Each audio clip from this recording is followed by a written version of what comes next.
रात का समय था। शहर का रेलवे स्टेशन में लोगों की भीड़ से भरा हुआ था। कोई ट्रेन पकड़ने के लिए भाग रहा था तो कोई किसी का इंतजार कर रहा था। भीड़ के बीच एक आदमी उतर रहा था, नाम था अरुण। राधे राधे दोस्तों, आज कहानी है अरुण का। 5 साल बाद वो दुबई से अपने देश, अपने शहर लौटा था। विदेश जाकर उसने कड़ी मेहनत की थी, ईंट गारे उठाए, दिन रात पसीना बहाया ताकि अपने परिवार की जिंदगी सुधारे। उसके दिल में बस यही ख्वाहिश थी कि वापस लौटकर अपनी पत्नी रीना को खुशियां देगा। लेकिन किस्मत को कुछ और ही मंजूर था। जब अरुण प्लेटफॉर्म से बाहर निकल रहा था तभी उसकी नजर भीड़ में बैठी एक औरत पर पड़ी। मैले कपड़े, अस्त व्यस्त बाल, चेहरे पर भूख और लाचारी की लकीरें और हाथ में फैला कटोरा।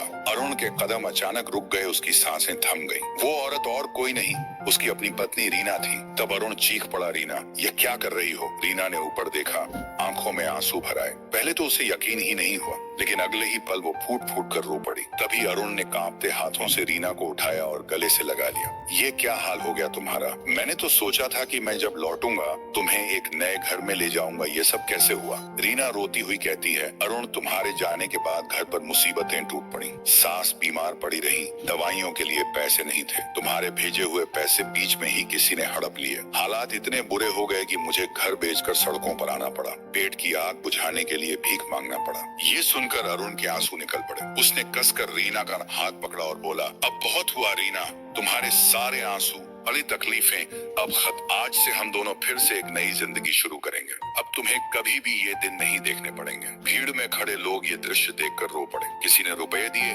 किसी ने ताली बजाकर हौसला बढ़ाया। उस रात अरुण अपनी पत्नी को लेकर स्टेशन से निकला। वो दोनों भले टूटी हुई किस्मत से जूझे हों, लेकिन अब उनके पास एक दूसरे का साथ था और यही सबसे बड़ी दौलत थी। दोस्तों, यह कहानी हर इंसान को यह सिखाती है कि असली दौलत पैसा नहीं, बल्कि परिवार और रिश्तों का साथ है। राधे राधे दोस्तों।